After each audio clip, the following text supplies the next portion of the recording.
Oke, yuk kita mulai. Bismillahirrahmanirrahim. Eh, Assalamualaikum warahmatullahi wabarakatuh. Hari ini kita pertemuan terakhir di bootcamp fase 0 bahasa Python, dan kayak besok kita ujian. Nah, yang terakhir ini kita ringan-ringan aja ya teman-teman, untuk kita bahas teorinya aja, nggak terlalu full coding. Nah, apa yang dibahas yaitu application development. Jadi gimana tuh caranya membangun aplikasi yang baik itu. Jadi kayak gimana alurnya dan gimana cara mecah-mecahnya gitu. Oke, terus oh ya, di teman-teman kalau di lain waktu atau kesempatan sempat buka ini MindMeister yang tak buat ini. Cek, halo. Ya Mas, sempat Gimana? buka. Sempat. Buka. Nah, Ya. hari ini tak update itu, tak tambah ini. Kan kalau kemarin yang rootnya itu Python, jadi Pythonnya tak pindah di sini, tapi tetap isinya tetap. Terus kita lebih akan kita bahas yang application development.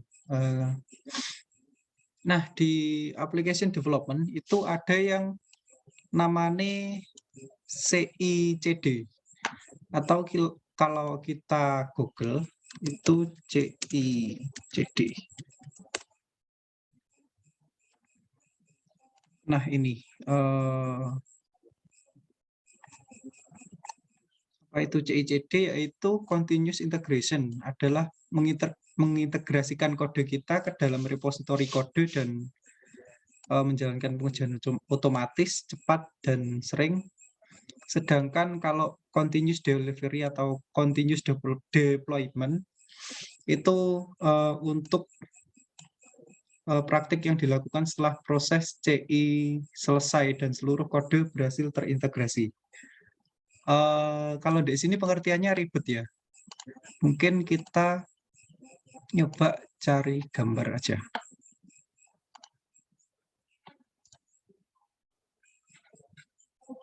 Gambarnya itu ini sih. Open Make New Tab. Wah, kepotong.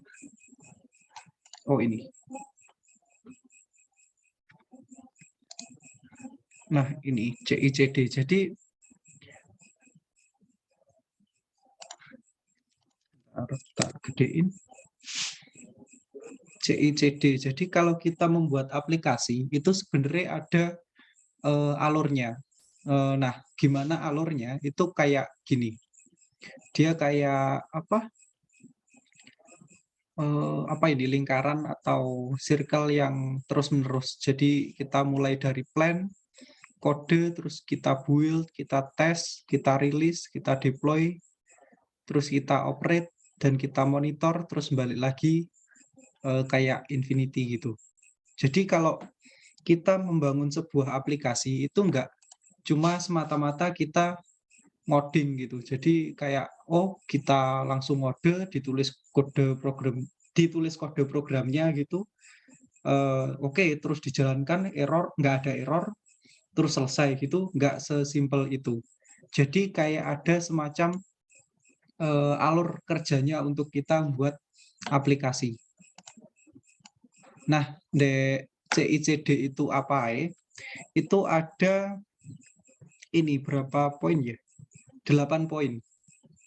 Jadi ketika teman-teman membuat aplikasi atau membangun sebuah aplikasi, itu ada paling tidak 8 step atau 8 langkah yang harus teman-teman lakukan. Nah, kalau kemarin kita udah belajar kode gitu kan, gimana cara running Python, gimana cara buat aplikasi order, yang kemarin cek order sesuai absen dan sebagainya itu. Nah, itu masih di langkah ini aja, kita di langkah kode.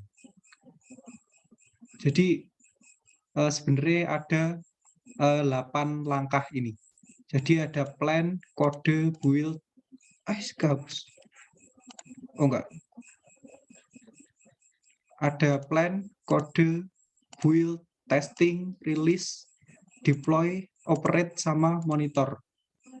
Ada 8 langkah itu yang harus kita lakukan ketika kita membangun sebuah aplikasi yang baik. Nah, apa aja langkah-langkah itu? Oke, mari kita coba bahas satu persatu. Nah, yang pertama,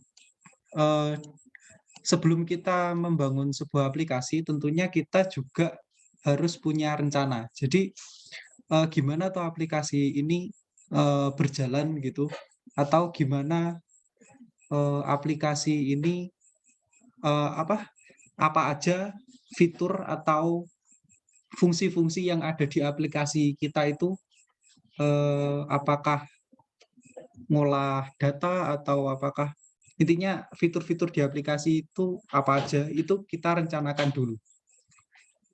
Terus oke, ini.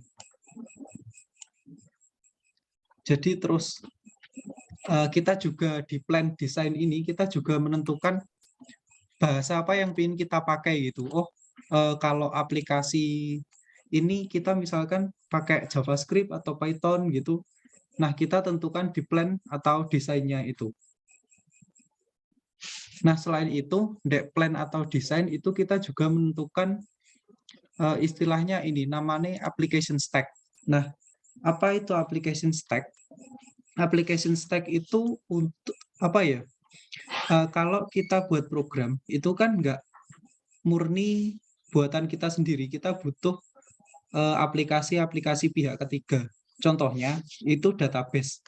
Nah, kita kan nggak buat database sendiri. Biasanya kalau di aplikasi web gitu, kita pakai database yang udah jadi.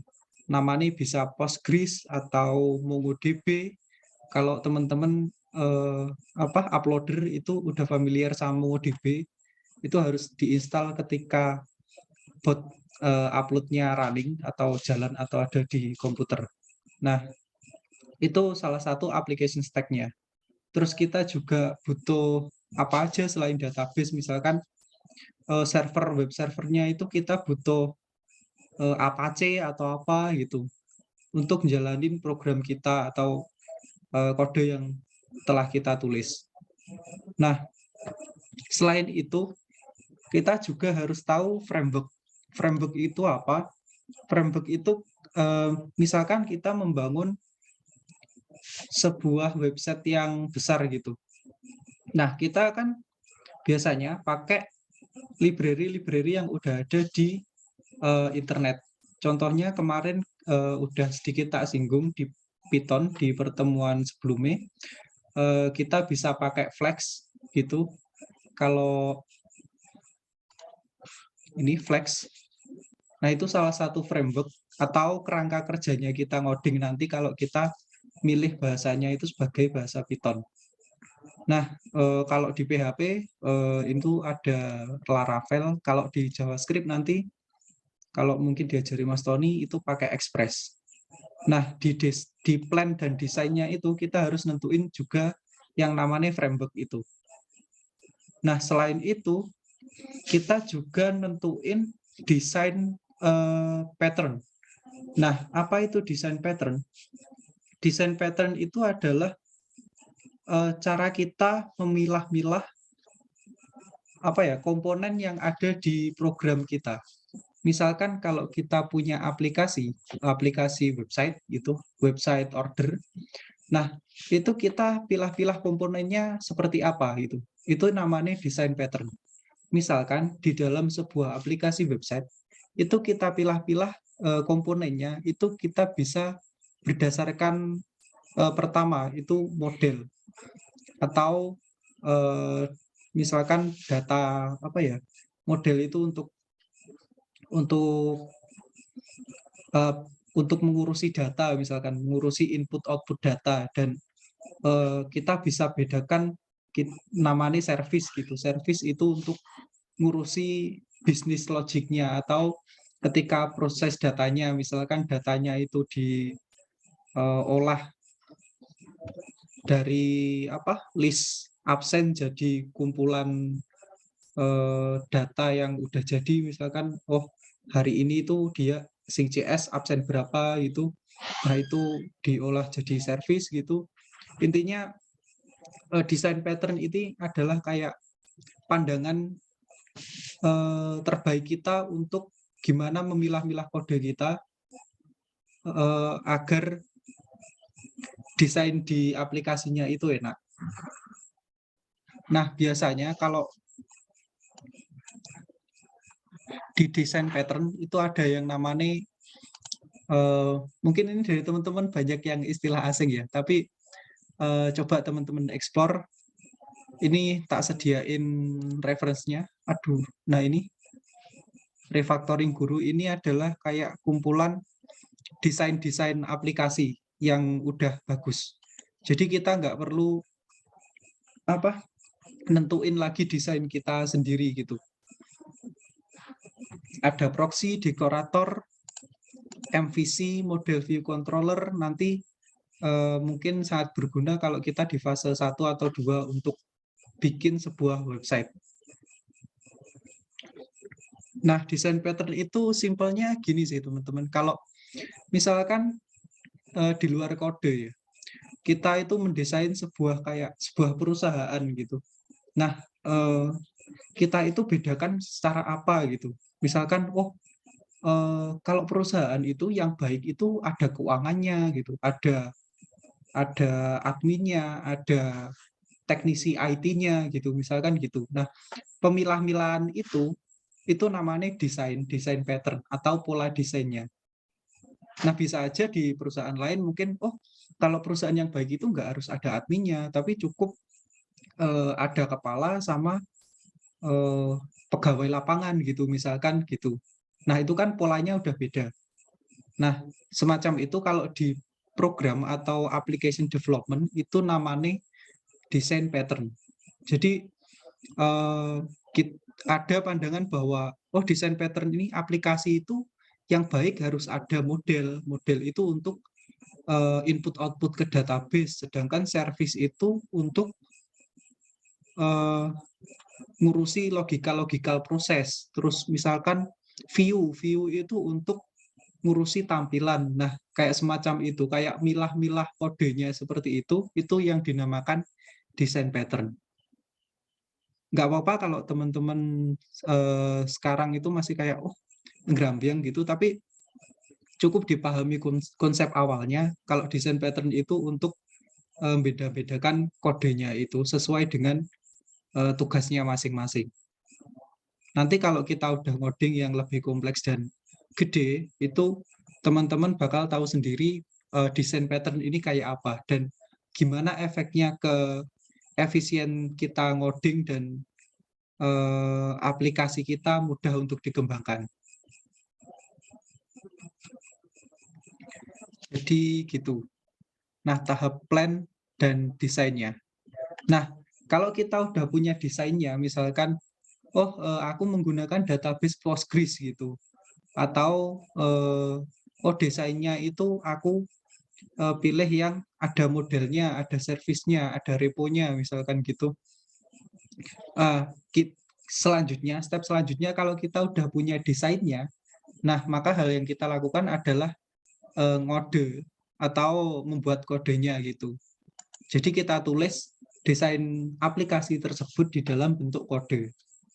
Jadi kenapa di awal pertemuan kemarin itu aku selalu menekankan ketika kita buat program itu jangan nulis kodenya dulu, tapi kita harus pikirin 3 hal yang kemarin tak sebutin. Nah, 3 hal kemarin yang tak sebutin yaitu kayak input, proses, sama output. Nah, itu adalah desain paling sederhana dari sebuah aplikasi. Jadi, kita harus mikir desainnya dulu. Inputnya ini apa sih gitu. Inputnya nama CS sama lama bekerja gitu. Nah, terus kita mikir prosesnya.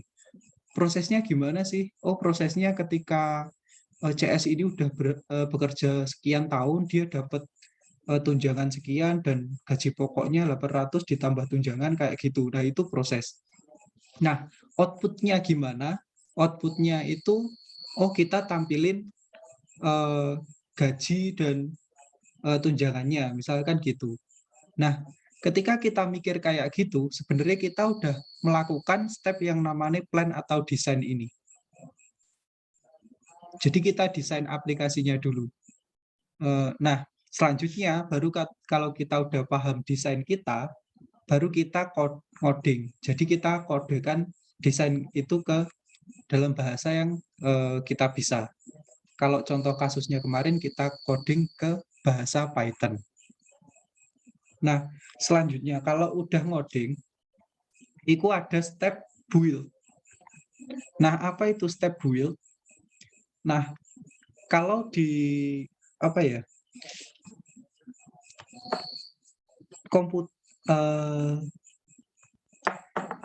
di application development atau dalam membangun aplikasi, aplikasi itu sendiri kan banyak jenisnya. Misalkan ada jenisnya web, ada jenisnya desktop. Misalkan kalau teman-teman ini pakai Zoom, berarti kan jenis aplikasinya desktop. Kalau teman-teman kalau teman-teman buka Automap, itu berarti kan jenis aplikasinya website. Nah, kalau kita kode itu sudah selesai, maka kita harus build kode kita. Atau kalau kita pengen exe, misalkan kalau di bot upload atau Automap kan ada worker server. Nah, itu kan jadi exe.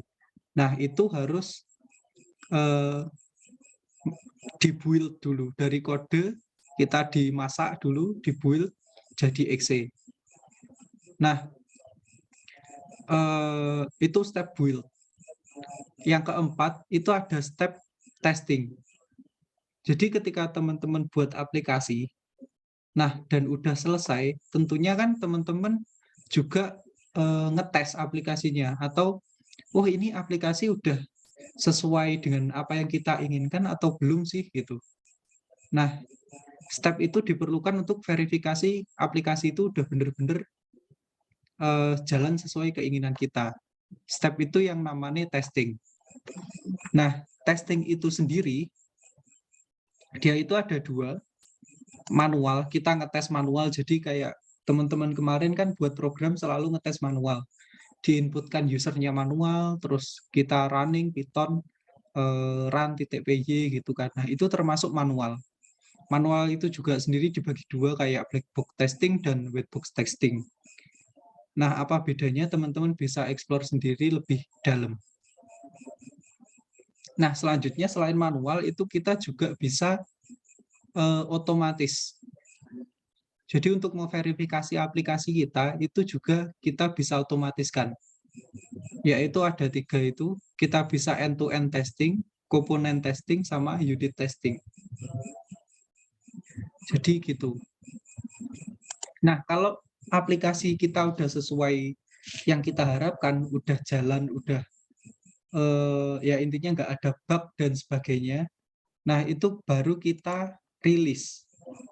Nah, rilis itu apa? Biasanya kan kalau teman-teman update buat upload gitu kan, upload versi sekian. Nah, itu namanya rilis. Nah, setelah dirilis, itu kalau aplikasinya bentuk website, itu kan biasanya diunggah di kayak di server, di hostingnya, di hosting atau di kalau di exe, kalau aplikasi exe biasanya contohnya buat upload itu kan diupload di Google Drive. Nah, tahap kita ngupload ke hosting atau kita ngupload ke Google Drive itu yang dinamakan deploy. Nah, kalau teman-teman nanti belajar ke fase selanjutnya, itu deploy ada banyak, contohnya ada di Heroku, cPanel, web hosting, kayak storage itu, kayak Google Drive dan sebagainya itu.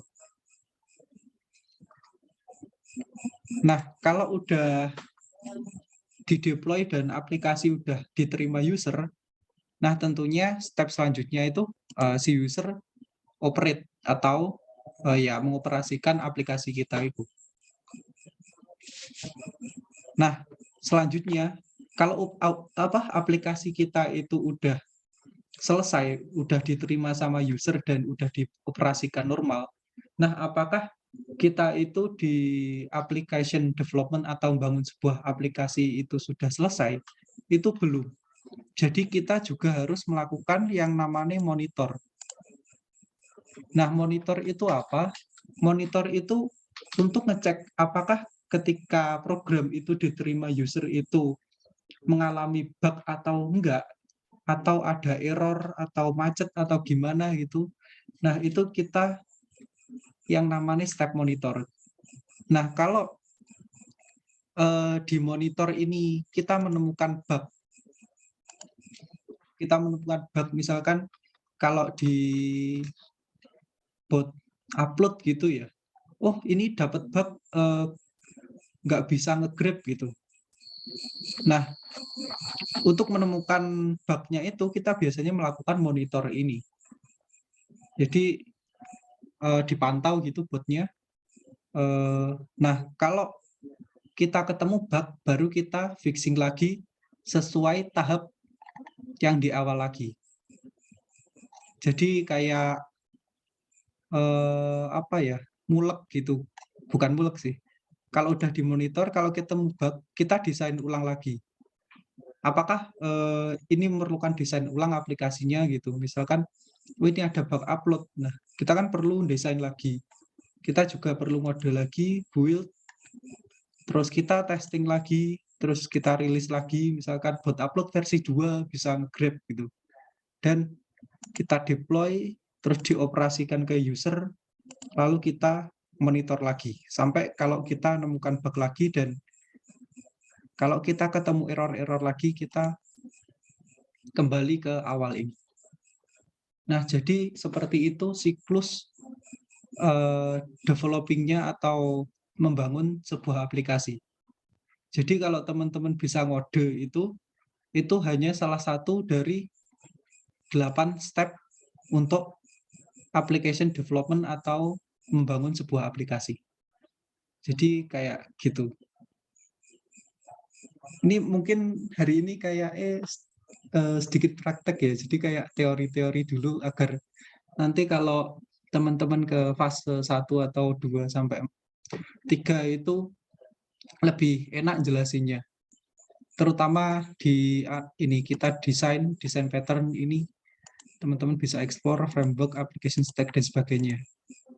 Jadi hari ini kita full teori, nggak full sih, nanti ada prakteknya dikit gitu. Tapi hari ini kita kayak lebih ke teori. Jadi kayak gitu teorinya. Dari teman-teman ada yang ditanyakan?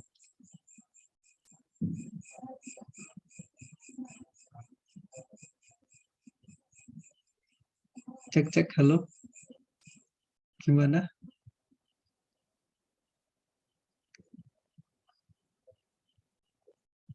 Halo Mas Yuta, gimana? Aman? Ada yang bingung? Enggak sih, cuma penasaran kalau misal waktu kita testing terus ada problem ya, berarti kita harus kembali lagi ke plan desain lagi apa gimana, Mas? Iya, ketika testing ya kita menemukan masalah di sini dan error gitu. Oke, berarti kita perlu desain ulang.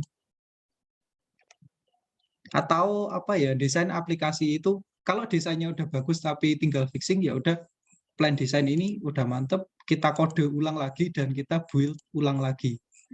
Lalu kita testing. Nah, kalau semisal di step testing ini udah selesai, nggak ada yang error, baru kita rilis lagi. Sampai ke monitor.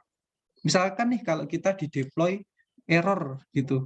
Nah, kita kembali ke yang desain lagi. Jadi diverifikasi dari atas dulu lagi, terus kita ke bawah, atas lagi ke bawah gitu. Gitu siklusnya application development atau pengembangan aplikasi. Gimana Mas Yuta? Paham, Mas. Terima kasih. Oke, yang lainnya gimana?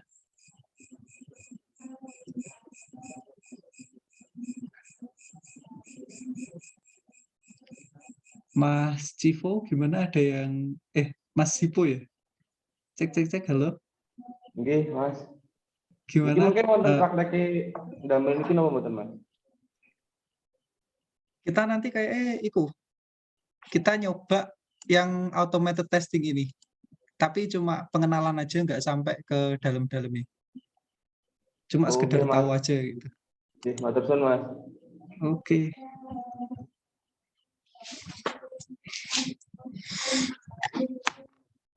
Oke, kalau nggak ada pertanyaan, kayaknya kita lanjut ya. Nah, kalau kemarin kan kita udah tipis-tipis desain gitu ya, ada input, output, proses gitu. Terus kita udah ngode di Python. Nah, selanjutnya itu kita nyoba testing. Dari kemarin kita kan testing itu manual. Jadi kayak kita running programnya gitu, terus kita running programnya, terus kita inputkan nilai yang kita pengen, terus dicek apakah error atau enggak gitu. Nah, kegiatan testing semacam itu kan membosankan banget. Jadi kayak berulang-ulang gitu. Oh, ini ada error lagi gitu. Oh, perlu dites lagi. Terus kita running aplikasi dari awal lagi. Terus masukkan inputan lagi, di enter, oh masih error gitu. Terus berulang-ulang sampai selesai errornya gitu. Nah, untuk menangani hal tersebut, itu ada yang namanya automated testing. Automated testing itu ada 3. Sebenarnya nggak ada 3 sih, ada beberapa ya. Tapi kalau secara umum itu ada 3 ini. Yang namanya unit testing, komponen testing, dan end-to-end. Nah, apa beda nih? Kalau unit testing itu kita ngetes atau memverifikasi fungsi-fungsi di dalam aplikasi kita di komponen yang paling kecil itu udah terverifikasi.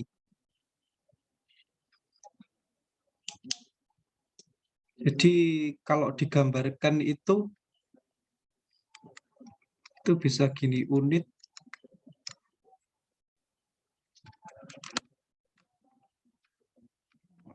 bentar.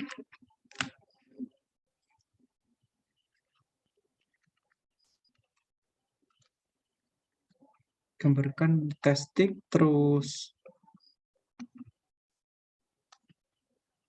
komponen testing,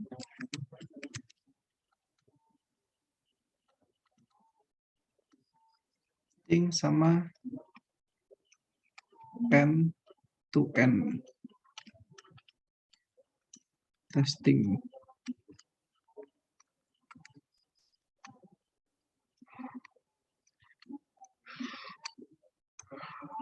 Itu kayak apa ya, segitiga gitu. Yang paling bawah itu, yang paling mendasar itu namanya unit testing. Jadi untuk memverifikasi bahwa kalau kita buat fungsi itu benar nilainya, terus benar jalannya, itu kita pakai ini, unit testing ini. Nah, kalau yang lebih atas lagi, kita pakai komponen. Misalkan komponen itu kalau di tampilan itu kayak, oh ketika kita ngeklik ini, itu komponennya render dengan baik atau enggak sih gitu. Nah, itu kayak komponen testing. Kalau end-to-end testing, itu sesuai namanya ya. Jadi kita bener-bener ngetes asli. Misalkan kita langsung buka aplikasinya gitu, terus kita tes dari tampilannya sampai ke ujung, misalkan database-nya dan sebagainya itu jadi satu. Itu namanya end-to-end testing. Nah, dari cara membuatnya, itu dari segi cara membuatnya, itu teman-teman kalau misalkan membangun sebuah aplikasi, mulailah dari bawah ini. Dari bawah terus ke atas. Jadi kalau teman-teman bisa buat unit testing-nya, Itu ya teman-teman buat unit testingnya tok. Kalau teman-teman unit testing udah selesai dan kalau butuh komponen testing, nah teman-teman buat komponen testing. Kalau juga atas ini butuh, end-to-end testing ini juga butuh, baru teman-teman buat end-to-end testing. Tapi misalkan programnya teman-teman nih, oh ketika kita unit testing itu udah cukup, ya udah cukup aja di sini, nggak perlu di komponen. Karena apa? Semakin ini ke atas, itu semakin sulit. Jadi tingkat kesulitannya itu semakin ke atas. Jadi end-to-end testing ini kita buatnya lebih sulit daripada unit testing. Jadi kalau kita ngetes itu paling enak unit testing.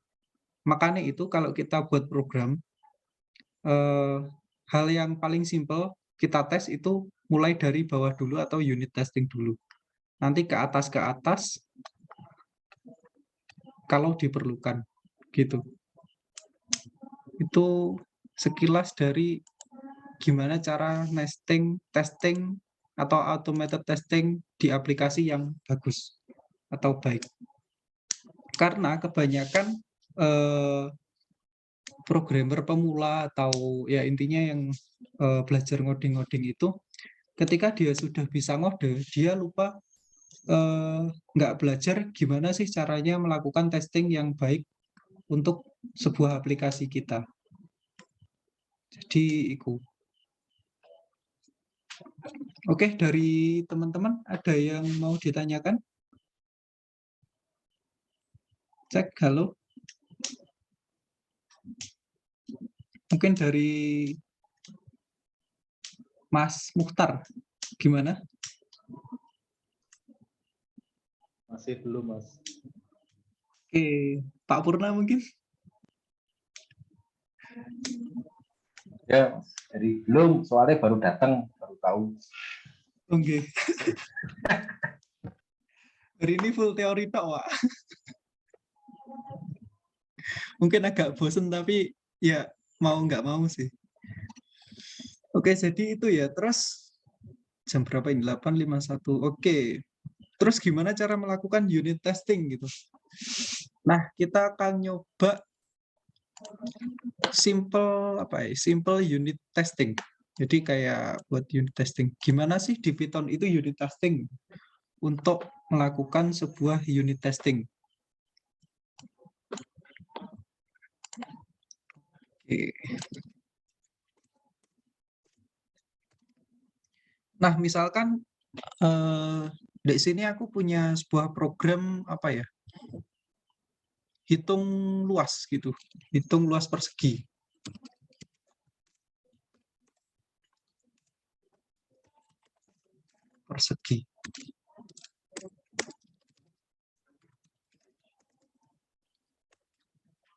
Misalkan luas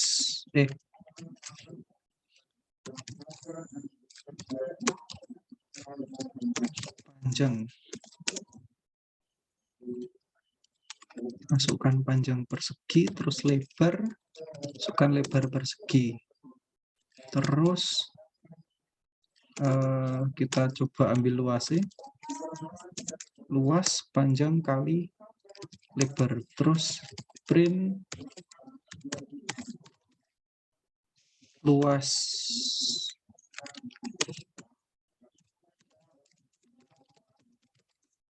persegi adalah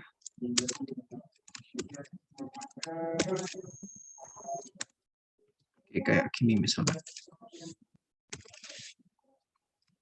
Coba kita run Python main.py.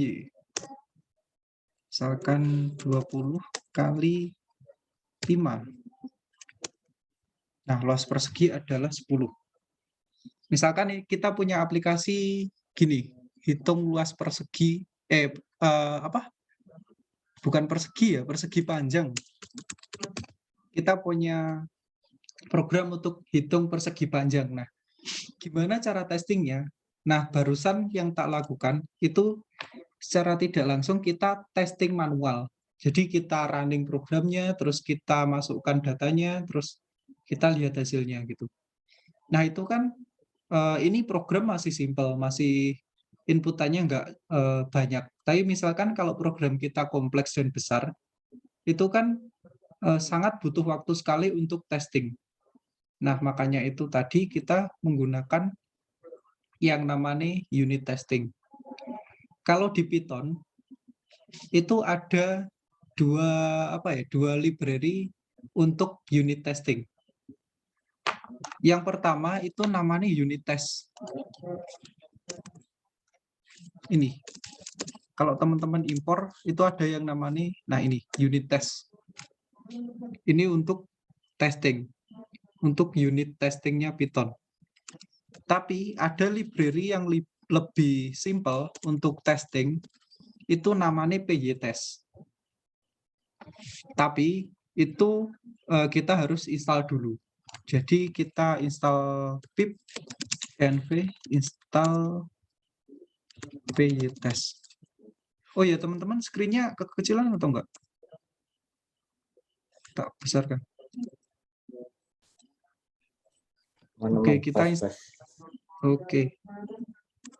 install PyTest. Oke, bentar installing.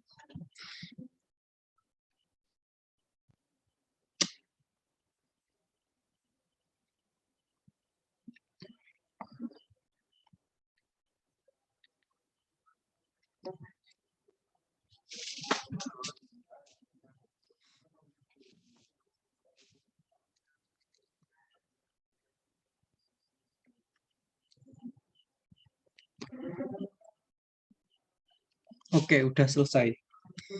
Nah, selanjutnya untuk melakukan testing di Python itu kita di dalam file project, bukan file project sih, folder project itu kita buat folder test. Gini. Ini fileku ganggu yang tes. Nah, terus di dalamnya kita buat file Python. Nah, file Python ini itu kalau untuk testing itu harus ada awalan test underscore. Terus selanjutnya bisa kita kasih tes apa ya? Aplikasi tes persegi panjang. Persegi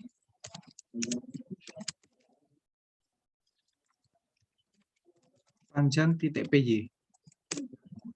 Nah, gini. Nah, terus di dalamnya itu kita harus buat fungsi yang berawalan tes. Jadi misalkan kita pengen ngetes apa dari sebuah aplikasi ini gitu. Kita pengen ngetes hasilnya. Ngetes luasnya itu udah dihitung dengan benar atau enggak.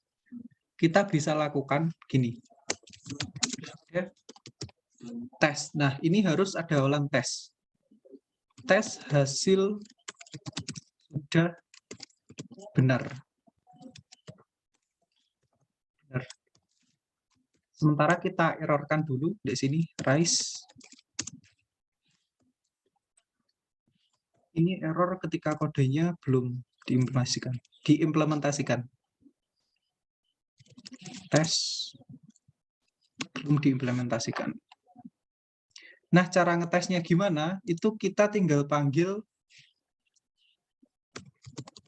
PyTest. Gitu. Kita panggil PyTest, terus kita enter. Oh, error. Environment-nya belum tak nyalain. Virtual environment. Kalau teman-teman masih bingung virtual environment, bisa dicek lagi di video yang sebelumnya atau pertemuan yang sebelumnya. Oke, coba kita PyTest gitu.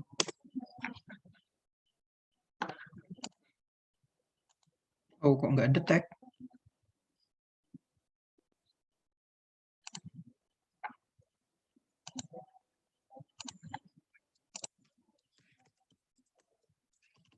Dapat bersihkan. Oh, sorry teman-teman. Ini harus dikasih nama foldernya. Misalkan PyTest spasi. Nah, kita kasih nama foldernya ini tes gitu. Oh, collected null. Oke. Ini biasanya kalau teman-teman apa ya? Mungkin kalau buat folder dan di dalamnya ada file Python dan kita manggil dari luar gitu, ada kalanya error, bukan error sih, file itu nggak ditemukan, apa ya, di-ignore gitu. Nah, biar nggak di-ignore, kita buat init init .py. Itu file kosongan. Oke, coba kita py tes. Nah, ini tesnya error. Nah, gimana caranya untuk ngetes aplikasi yang ada di main ini? Kita harus pecah aplikasinya biar enak di testing. Salah satunya itu menjadikan aplikasi ini ke fungsi. Kalau program seperti ini aja untuk menghitung luas persegi panjang, itu kan ya ini program udah jadi dan running. Tapi program ini sulit untuk dites. Nah, gimana agar program ini simple untuk dites dan enak untuk dites, itu kita jadikan ke fungsi. Contohnya gini, misalkan def hitung luas. Nah, gini. Dan luas persegi, misalkan persegi sama dengan hitung luas. Kita masukkan panjang lebar, ini luas persegi. Kita coba dengan manual testing. Python main.py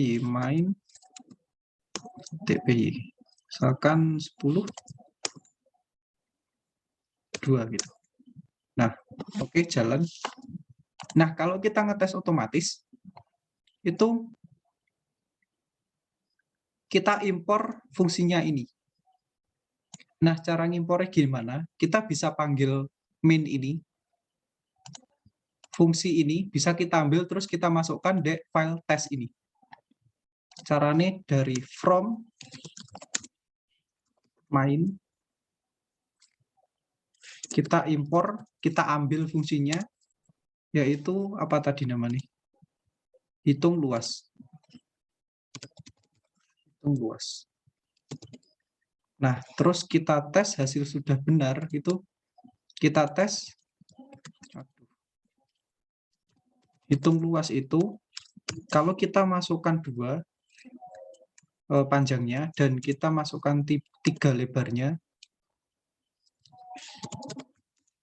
kita simpan di hasil, kita bisa assert hasilnya itu seharusnya adalah 6. Kalau kita testing di py test, nama foldernya, kita enter. Kok 0?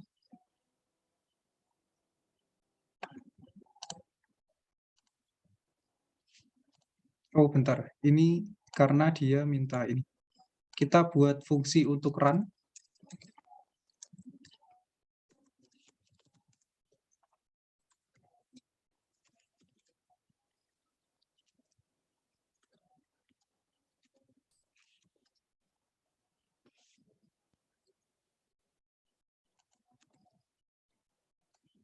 Ini tak masukkan ke dalam fungsi.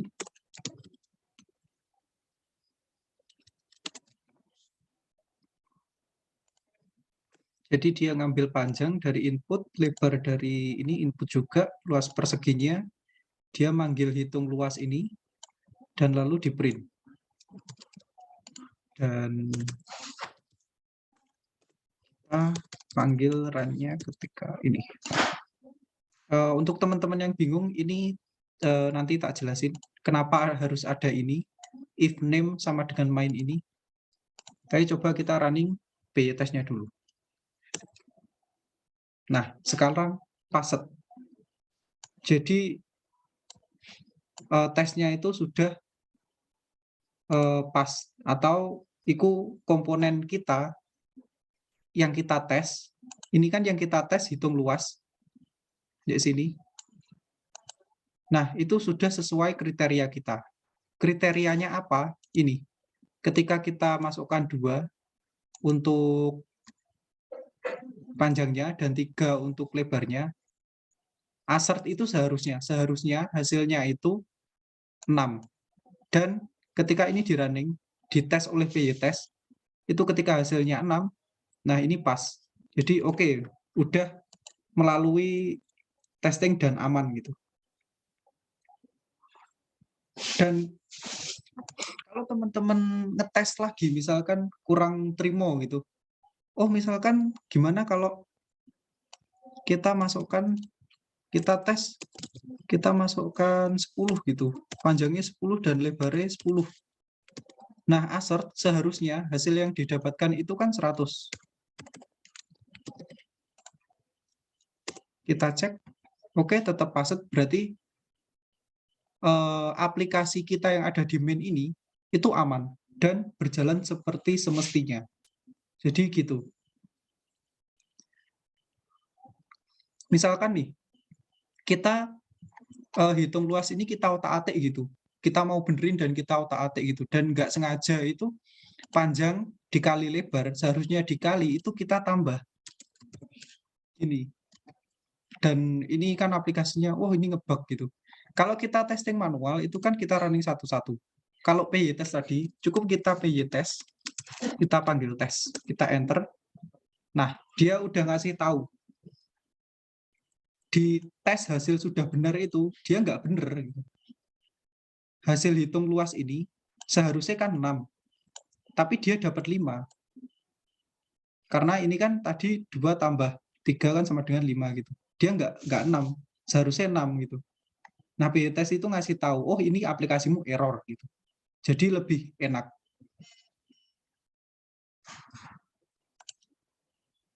Kita balik lagi. Kalau kita udah fixing lagi gitu, oh kita kali lagi, kita ketemu errornya gitu.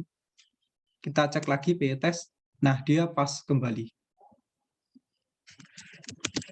Keuntungannya apa? Daripada kita melakukan tes satu-satu, misalkan kan kita ngetes Python main.py gitu. Oh kita masukkan 2, kita masukkan 5 gitu. Nah luas persegi adalah 10. Nah kita kan ngecek manual, rawan human error. Terus oh ada lagi kita Python main lagi, kita coba masukkan 10, kita masukkan 10. Kita cek hasilnya 100 atau enggak gitu. Oke, hasilnya 100 gitu. Itu kan kita masih ngetes 2 kasus. Yaitu kasus pertama itu panjangnya 2, lebarnya 5 misalkan, terus kasus kedua itu panjangnya 10, lebarnya juga 10. Gimana kalau kita pengen ngetes banyak? Itu misalkan, oh ini kita kasih misalkan panjangnya 20, lebarnya cuma 2 gitu. Berarti kan di sini seharusnya berapa sih? 40. Terus kita juga kurang terima ngetesnya gitu. Oh misalkan ini nggak tak kasih 20, tapi kita kasih string gitu. Kan ini juga ada rawan error. Itu gimana gitu. Nah, kalau kita manual atau Python main.py terus kita masukkan data-data ini gitu, itu kan testingnya ribet. Kalau kita pakai PyTest, cukup kita jalankan PyTest akan running sendiri dan dia dapat error. Oh ini loh, di assertion error itu ini assert ASD ini tidak sama dengan 40. Berarti ini dihitung fungsi hitung luas ini ada yang error. Jadi kita fixin. Oh, jadi kita harus filter ininya panjang sama lebarnya gitu. Nah, kita cek. Jika tipe dari panjang itu adalah string, sorry, enggak begini sih. Sama dengan str gitu, dia kan bukan int. Nah, maka kita return aja, return false misalkan. Terus coba kita print panjang harus angka gitu. Demikian juga lebar. Berarti lebar harus angka. Oke. Nah, ketika kita pengen ngetes, kita nggak perlu lagi masukkan nilainya satu-satu kayak tadi. Kayak yang pertama, kita cukup PY test dan ini ketika dia hitung luas dan salah satu ininya inputannya itu string, itu harusnya hasilnya tadi non. Karena dia nggak ngitung. Coba kita PY test lagi. Oh, sorry, bukan non sih di sini tadi. Kita return false. Sama dengan false.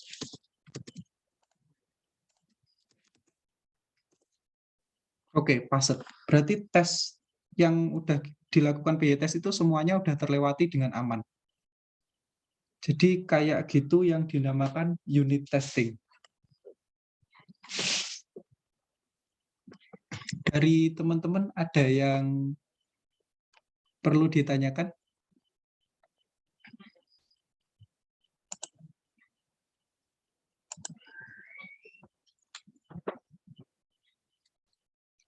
Cek, halo? Gimana? Aman. Aman. Berarti ya ikut tadi untuk automated testing di unit testing. Nah, selanjutnya gimana caranya komponen testing dan end-to-end testing kalau kita pengen otomatis, itu nanti kita di fase-fase selanjutnya. Ini sebenarnya kalau di Python, di back-end, ini aku jarang sekali ngelakuin yang ini. Aku paling pol udah di unit testing. Nah, kedua ini untuk apa? Biasanya untuk front-end atau tampilan. Atau lebih banyak di JavaScript. Gitu. Oke, jadi gitu. Dan kayaknya cukup sih materi ini untuk unit testing. Ini teman-teman coba pelajari untuk unit testing, karena soal ujian besok tak buat ini, unit testing ini. Bocoran aja. Dan reponya udah tak siapin kok. Kalau teman-teman update atau lihat atau notice di repo, ujiannya udah, soalnya udah ada, tapi belum ada instruksinya, jadi kan ya nunggu besok Jumat. Tapi yang jelas ikut tadi ada unit testingnya, makanya ini tak berikan materi untuk unit testing. Dan ini kalau di application development atau pengembangan aplikasi itu sangat sangat membantu sekali, karena dia otomatis kita nggak perlu ngecek inputkan satu-satu gitu, kita tinggal running command py test gitu, udah terverifikasi semuanya. Kalau penggunaan secara real itu untuk apa? Nah, di Automap worker server itu udah tak buat unit testing. Itu sekitar ada 103 unit testing. Jadi kalau aku pengen ngetes untuk hal-hal yang kecil di kodenya itu, di bagian-bagian terkecil di kodenya, untuk memverifikasi semuanya aman, mulai dari upload video aman, nge-grab aman, upload produk aman, terus nge-get data produk aman, terus create atau login user aman, register user aman, pindah tim, dan sebagainya. Itu aku buat unit test. Jadi kalau aku ngetes itu nggak sampai setengah jam, jadi kayak PY test gitu, dia running 15 menit, dan langsung ada reportnya di bagian mana kodenya di aplikasi itu error. Nah, kayak gitu keuntungannya unit testing. Meskipun unit testing itu juga nggak selalu akurat. Jadi itu cuma tool untuk teman-teman agar pekerjaan teman-teman itu lebih enak. Nggak bolak-balik testing, masukkan input ini, input itu gitu. Ada kalanya juga ketika di unit testing itu berhasil, tapi ketika dia step rilis atau deploy itu dia ngalami error. Nah, kadang itu terjadi misalkan kalau aku rilis bot worker, sorry, automap gitu.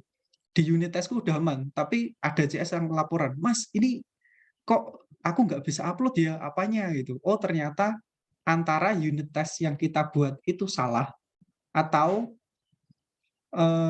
ada kasus-kasus tertentu yang unit test kita itu belum ngover masalah yang dialami CS atau aplikasi ketika udah di-deploy, dirilis.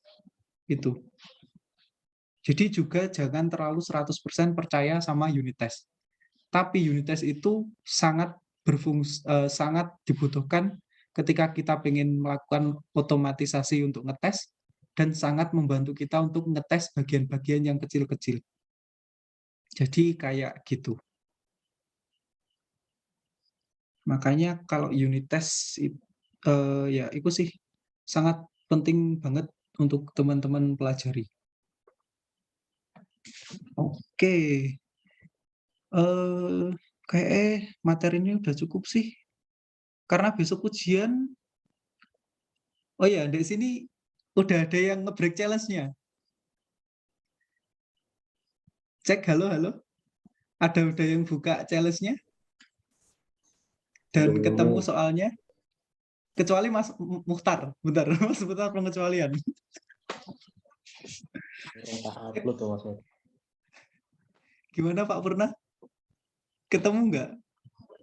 Ketemu nama mboten? Belas enggak ngemokne ya. Pak Imdad. Saya udah. Udah. Gimana Pak soalnya? Udah sama kayak Pak Purna maksudnya. Dari lainnya Mas Yuta, gimana?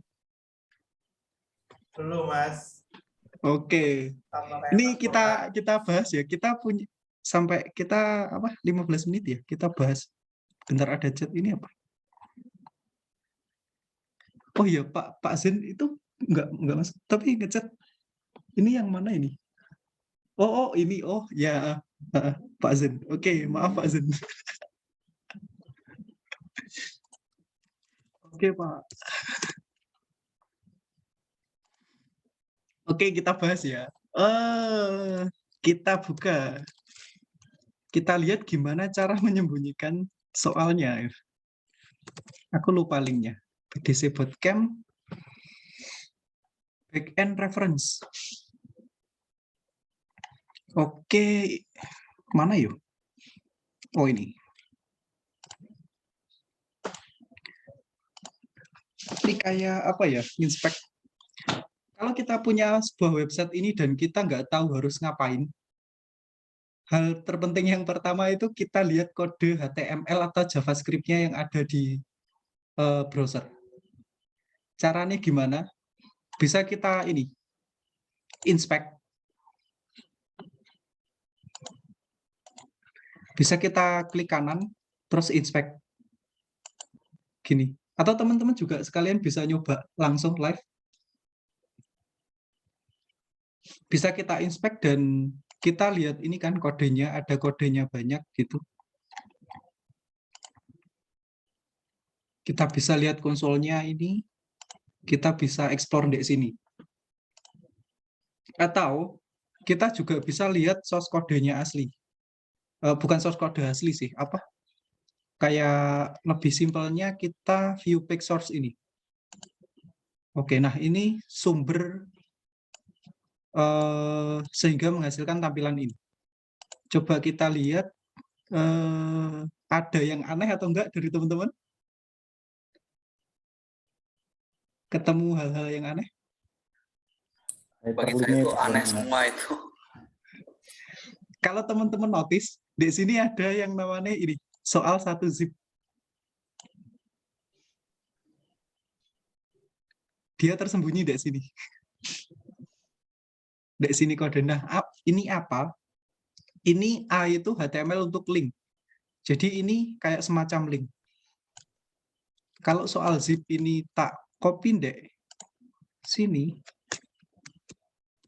Nah, kayak gini. Nah, kita download soalnya. Kita udah dapat soalnya dalam bentuk zip. Oke, coba kita buka. Bentar, kita pindahin dulu. Ndek. Show folder. Kok enggak? Kayak aku udah.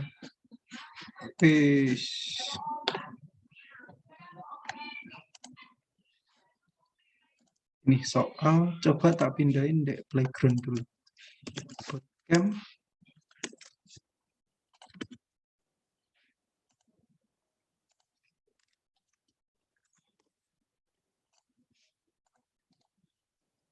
Oke, terus coba tak ekstrak tuh soal.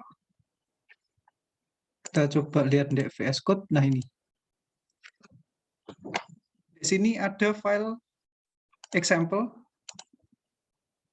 Gini ya, aku tak buka file soal ya. Open folder. Playground soal.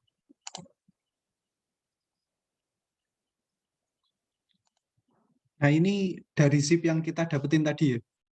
Ini ada rahasia. Nah, ini dan ada example. Dan ada script Python. Nah, ini enskripsi PY ini untuk menginskripsi sebuah data. Enskripsi itu apa? Enskripsi itu untuk mengamankan sebuah data dari yang plain text, misalkan ini ya, teks asli untuk teks gitu. Kalau kita enkripsi,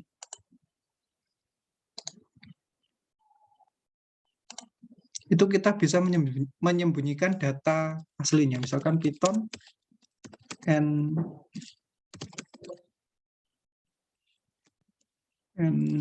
enkripsi.py gitu. Kok nggak ada? Enkripsi ls-dir. Oh, masih JD soal. Yes. Kita coba Python enkripsi.py. Nah, data rahasia telah disimpan di output. Dari yang semula example ini, itu bisa jadi dienkripsi jadi kayak gini. Jadi rahasia. Nah, sebenarnya tujuan awalnya itu, kalau teman-teman bisa nyari ini, teman-teman bisa membaca file Python ini, dan bisa membaca alur programnya, itu teman-teman bisa membalikkan data yang darinya ini bentuk rahasia ini, bentuk acak, string acak, bisa dikembalikan lagi ke ini, teks asli. Nah, di sini kan ada file rahasia ini. Jadi kan seharusnya ini juga bisa dikembalikan ke teks awal. Gitu. Nah, cara ngembalikannya gimana? Nah, teman-teman itu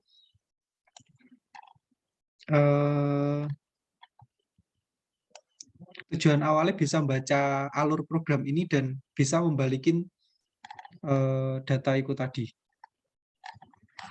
Dan berhubung teman-teman nggak ada yang dapat nyari, nggak ada yang dapat. Ini simpelnya itu, ini sebenarnya namanya enkripsi itu kalau nggak salah Caesar Ciper. Itu digunakan waktu Yunani kuno untuk bertukar pesan rahasia. Nah, mungkin untuk alur gimana cara inskripsinya teman-teman bisa pelajari sendiri ya. Tapi untuk membaliknya itu enak. Kalau ini filenya ini example, kita coba ganti rahasia gitu. Rahasia, atau ini tak copy aja ya, biar aman. Copy aja, copy. Paste rahasia, copy.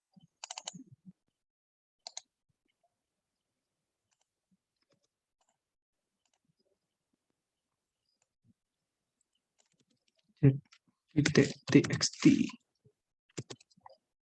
Oke, pindahnya kita ganti negatif. Coba kita jalanin.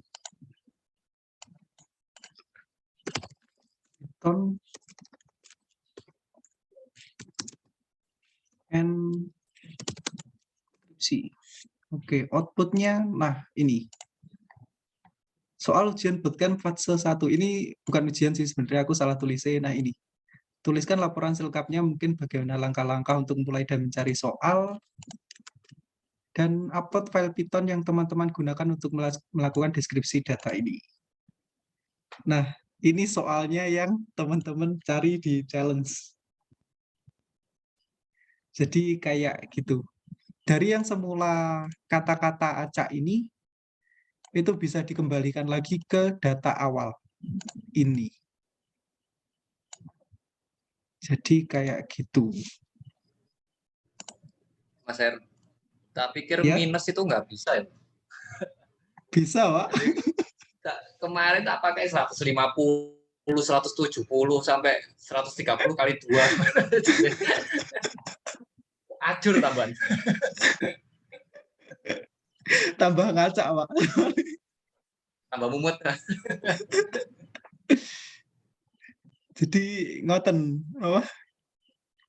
Nah, tujuannya apa sih kita ini kan tak buat deh challenge. Tujuannya apa sih? Kita tahu deskripsi, enkripsi dan sebagainya untuk mengamankan data. Salah satunya itu misal kita buat sebuah login page, login user dan sebagainya. Nah, ketika user yang tidak login itu kan seharusnya tidak boleh mengakses data user yang login. Salah satu fungsi enkripsi itu digunakan ke itu. Jadi untuk mengamankan data-data user kita dari user yang belum login atau dari serangan hacker atau dari intinya yang tidak intinya biar aman, biar yang bisa melihat data si user itu ya data si user yang bisa melihat data usernya itu ya usernya itu sendiri. Jadi orang lain itu nggak bisa lihat. Jadi gitu untuk mengamankan hal semacam itu. Karena kita kan di internet menyimpan berbagai macam data. Misalkan kita nyimpan password, nggak mungkin password itu kita simpan misalkan passwordnya itu tes 123 disimpan di database gitu, ditulis tes 123 itu enggak. Jadi kita harus enkripsi dulu. Jadi misalkan pun kalau website kita itu kena hack gitu, nah dia bisa melihat database kita gitu, password itu masih dalam bentuk rahasia, masih terenkripsi. Jadi dia nggak bakal bisa nebak password kita. Jadi salah satu fungsi enkripsi itu untuk mengamankan data. Contoh yang lain, misalkan kalau kita punya file gitu dan kita nggak mau orang lain atau user lain itu buka, selain kita, itu juga bisa dienkripsi. Simpelnya kayak gitu. Nah, oke, dari teman-teman ada pertanyaan? Oke, Mas Zen. BKBK, gue tahu. Kenapa 130? Niku Pak Zen. Pak Zen bisa search namanya Caesar Cipher kode kalau nggak salah. Nah ini Caesar Cipher. Di kriptografi Caesar Cipher dan sebagainya ini intinya misalkan kita punya bentar tak buka skripnya dulu ya. Ya ini sih. Misalkan kita punya huruf A gitu.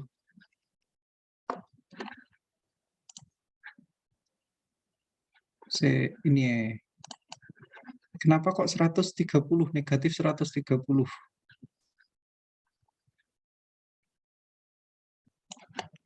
Simpelnya gini Pak. Misalkan kita punya A, B, C, D, E, dan seterusnya sampai Z. Di sini juga A, B, C, D, E, sampai Z gitu. Caesar Ciper itu dia sangat simpel. Dia kayak nge-shift apa ya? Mindah, misalkan nih, kalau di skripnya tadi itu kan 130. Jadi itu dia pindah sampai 130. Misalkan kita punya bukan 130 ya, kita punya 2 gitu. Kita sebut N. N sama dengan 2 gitu. Nah, dia bakalan ini. Kalau kita ada ketemu huruf A, itu kita pindah ke B. Jadi urutan kita pindah gitu. A ke B, A-nya 1, oh sorry, enggak. Kita ke C. Jadi kan pindah 2.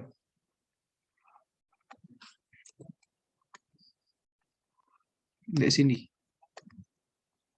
Kita pindah 1, plus 1, kita pindah plus 1 gitu. Jadi ngoten Pak. Dipindah. Jadi misalkan ada tulisan aku gitu. Aku itu jadi apa ya? C. C terus kalau K itu K L M. Iya, K L M U U V R. Jadi kayak gini. Cuma step ini, nyetep-nyetep ini. Nah, kenapa kalau negatif berarti kan dia di revert ini. Kalau pengen balikin dari negatif 1, negatif 1 gitu. Simpelnya kayak gitu, Pak Zen. Teorinya Caesar Ciper. Good. Tapi ini sudah nggak digunain, Dek, apa ya, komputer zaman sekarang. Jadi ada yang lebih kompleks yang mungkin bisa apa ya teman-teman pelajari itu lebih umum. Ada yang namanya RSA, terus MD5, terus apa ya, apalagi SHA 256 gitu. Terus apalagi ya, Bcrypt. Ini untuk overview aja ya untuk teman-teman. Jadi mengamankan data itu ada banyak metodenya. Salah satunya ini DRSA, D5, DSA 256, Bcrypt gitu. Nah, contohnya kalau Shopee ya. Shopee itu dia mengamankan password, dia pakai 2 ini. MD5 sama SHA 256. Jadi dia di SHA 256 dulu datanya password, terus setelah itu dia di MD5. Itu salah satu contoh di real world application-nya, aplikasi yang sebenarnya. Jadi kayak gitu. Dari teman-teman, ada yang ditanyakan lagi? Halo, cek. Gimana? Bisa digawe ATM ya, Mas. ATM pakai APP namanya. Pripun, Pak? ATM ya, mesin ATM itu. Nggih, pakai Jadi nopo? dia itu pakai APP namanya, encryptor pin pad namanya. Oh, Jadi tiap input ya nanti ke pembaca elektronik, jurnalnya kebaca nanti. Jadi hati-hati. nggih. Lah niku dereng wonten referensi Pak kula. Kayak dipelajari mantep Pak niku. Nah, Pak, EPP. Tak explore emang nggih, Pak. EPP, oke, tak inget-inget. EPP, oke. Nggih, Pak. Terima kasih. Jadi gitu, teman-teman. Ada yang lainnya? Ada pertanyaan dari lainnya? Oke, cek. Mas Mantra kode nganu nggak? Hadir nggak? Jian? Cek. Iku mau ndek sopo ya? Ono tambahan nggak sih? Oke, kalau nggak ada sampai sini aja ya teman-teman. Oke, besok Jangan lupa kita ujian. Oke, tak kasih bocoran. Tadi PY testing. Pakai PY testing. Oke, selesai untuk hari ini. Terima kasih Oh ya kehadirannya Mas, teman-teman. satu lagi Mas. Oh, nggih. Nggih, Pak. Yang tadi kan belum dijawab itu Mas, yang underscore main itu tadi.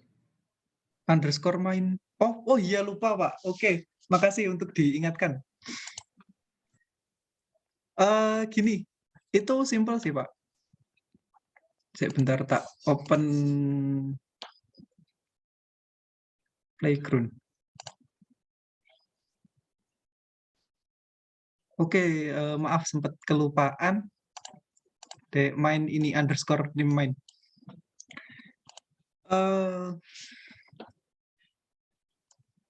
Ini bukan fungsi sih. Perintah kode niki itu fungsinya untuk ngecek file itu diimpor atau dijalankan.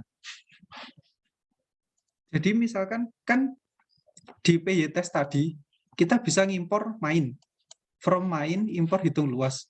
Nah, kita juga di CMD juga bisa menjalankan Python main.py.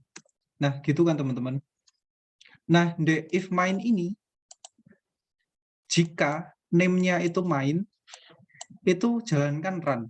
Artinya, run ini dijalankan kalau itu kita manggil Python filenya langsung. Jadi misalkan Python main.py. Nah, ini. Dia jalankan run ini. Tapi kalau kita impor from main, impor hitung luas ini, run-nya ini nggak dijalankan. Karena name-nya ini kalau diimpor, dia sudah bukan main lagi.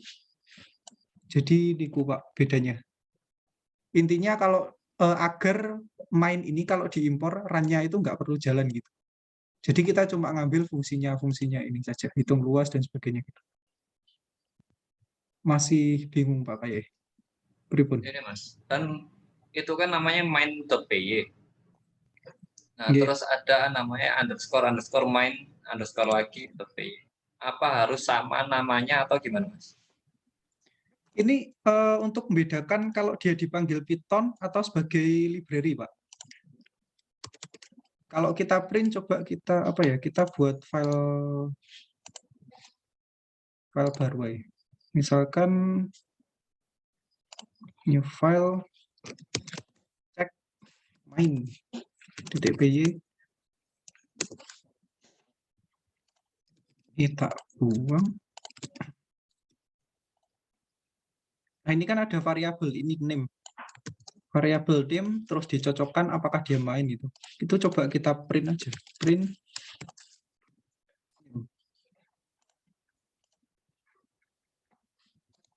Terus aku buat file baru. Cek import.py. Nah, aku import cek main. Import dari filenya ini. Cek mainnya itu tak running langsung, Python cek main. Nah, ini Pak. Dia isinya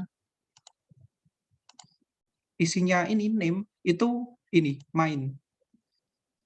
Jadi kalau kita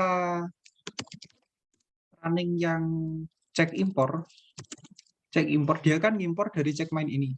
Dia name-nya berubah. Jadi cek main ini. Jadi name-nya ini file name-nya.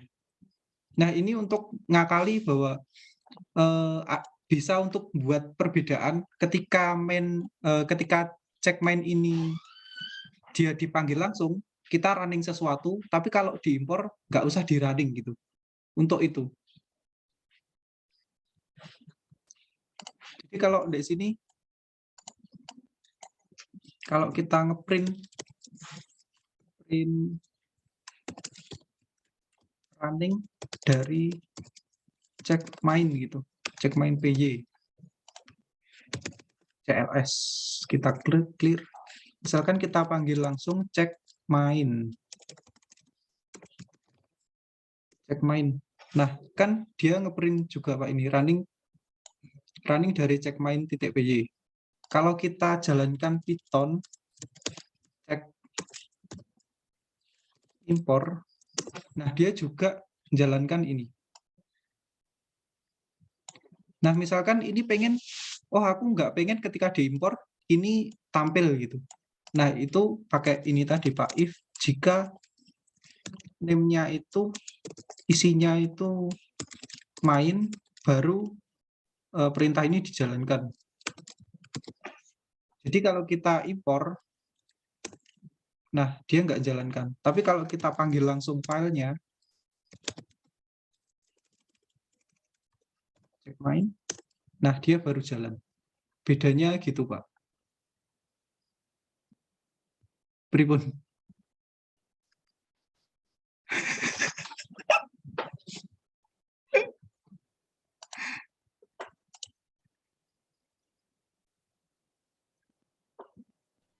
Pak nggak ngeluh Mas. Ya, Purna kayaknya ono solusi Mas Purna. nggak solusi Pak Purna. Delok wajahmu tambah mumet kayak. Intinya ngoten sih Pak, apa? Kalau diimpor, itu ini nggak bakal dijalankan gitu. Cuma ketika dipanggil Python cek mainnya itu jalan gitu. Perbedaannya cuma ikut tok. Perbedaan dijalankan atau enggak, dieksekusi atau enggak. Perbedaannya itu. Dan file Python Istilahnya ini jumper gitu Mas ya. Nggih sih Pak, jumper. Tapi kok jumper ya?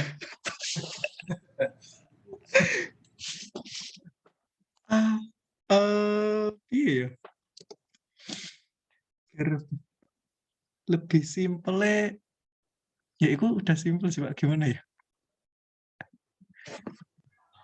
Pak Indra mungkin gini, paham Pak. Pak Indra.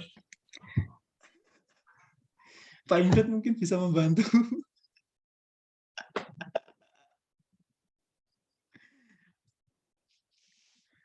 Itu kebutuhannya gini Pak.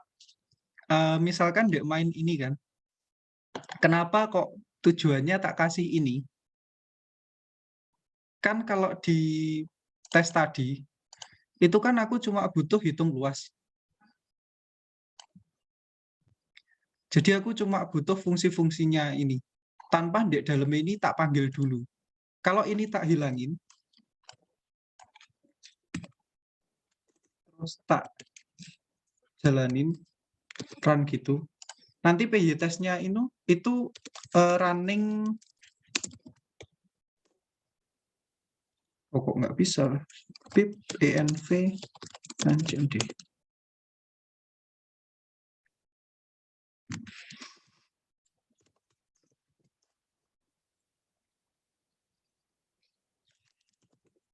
Bentar. Kalau tanpa if name sama dengan main itu, nah dia bakalan ini, dia running aplikasinya. Sedangkan kita kan pengennya cuma ngimpor di tesnya ini cuma butuh hitung luas, tapi nggak butuh jalanin aplikasinya, cuma butuh fungsi-fungsi yang udah ada gitu. Makanya untuk cara ngakal ini ketika file main py ini dipanggil langsung, baru run itu dijalankan. Kalau enggak, cukup buat fungsi run, buat fungsi hitung luas gitu. Nah ini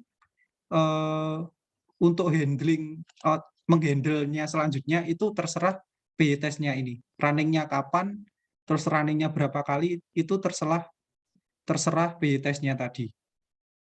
Kalau nggak digitukan, ini kalau run, ya hasilnya seperti ini Pak. Dia bakal jalan komplit. Sedangkan kalau di PY test itu kita cuma butuh komponen-komponennya aja gitu. Kalau misalkan ibarat file main PY itu mobil, itu kita nggak butuh main itu mobil kita itu jalan gitu. Tapi biar kita serahkan di PY test, biar di PY test sendiri, di tes per unitnya. Oh ini bannya normal atau enggak, oh ini pintunya normal atau enggak gitu. Jadi dites perinciannya gitu. Jadi enggak butuh mobilnya jalan dulu gitu. Analoginya ngoten, Pak. Pripun ada pencerahan mau tambah.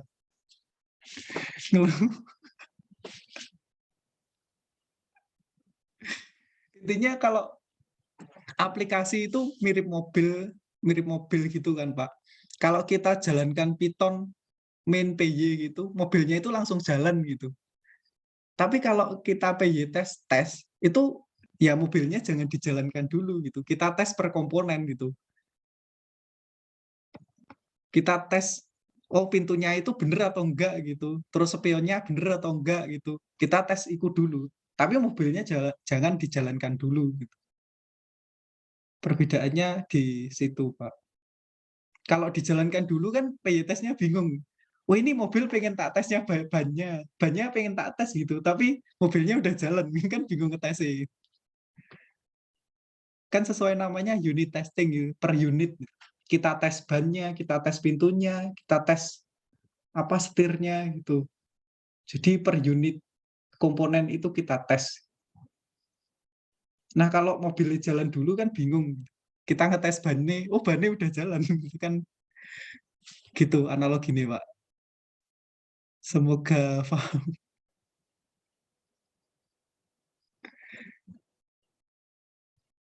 Pripun, Pak? Oke.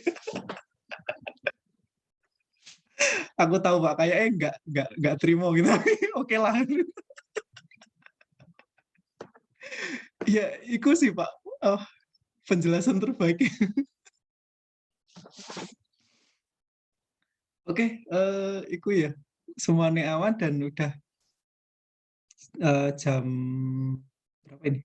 Ya udah cukup. Oke, itu penjelasan main tadi name. Intinya kalau dia if name sama dengan main dan kita kasih instruksi di dalamnya itu hanya dijalankan waktu kita panggil Python main PY, kalau diimport enggak gitu. Itu kalau teman-teman bingung jadikan quote aja gitu. Tapi nanti kalau fase selanjutnya gitu tahu oh ini efeknya gini gitu. Oke, mari kita tutup. Terima kasih untuk teman-teman yang hadir dan oke masih setia di bootcamp. Dan mohon maaf kalau penjelasan saya kurang apa ya lengkap dan bulat atau sebagainya. Dan penjelasan terbaik sudah. Oke, terima kasih teman-teman. Terima kasih sekali. Oh iya, Pak Eri. Bentar. Oke, Pak. Oke, oke, Oh Pak. iya, untuk saya enak bocoran untuk per apa itu soal BSI enak nggak library yang perlu disiapkan, yang perlu diinstal apa aja. PY test itu, Pak. PY test terus ya ikut tok sih, Pak. Kalau untuk parsing data lebih enak pakai CSV, tapi CSV itu bawaan. Cuma ikut tok. Dan nginstalnya pun nggak lama kok, Pak. Library itu nggak kayak nginstal aplikasi, download aplikasi gitu. Kayak berjam-jam gitu, nggak. Ukurannya kayak ya kita download image gitu. Malah besar image kayak. Jadi kayak pip install gitu, nggak sampai 10 menit gitu udah ke-install sendiri. Di ngoten, Pak. Oke. Ada lagi pertanyaan dari teman-teman sebelum tak tutup? Oh, nggih, Pak. Sama apa dipersiapkan itu virtual environment.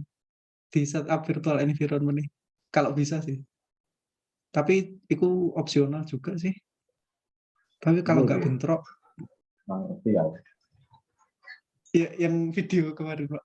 Oh, oke. Tapi opsional, Pak. Oh, Opsional. siap. Kalau nggak pakai, ya nggak apa-apa sih. Nggak masalah. Oke. Oke, dari teman-teman lain nih. Ada chat. Aku baru sadar.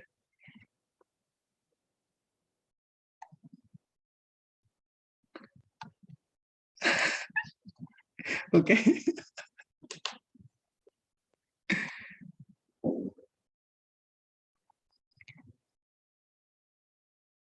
Oke, macet. Oke, nggak ada lagi.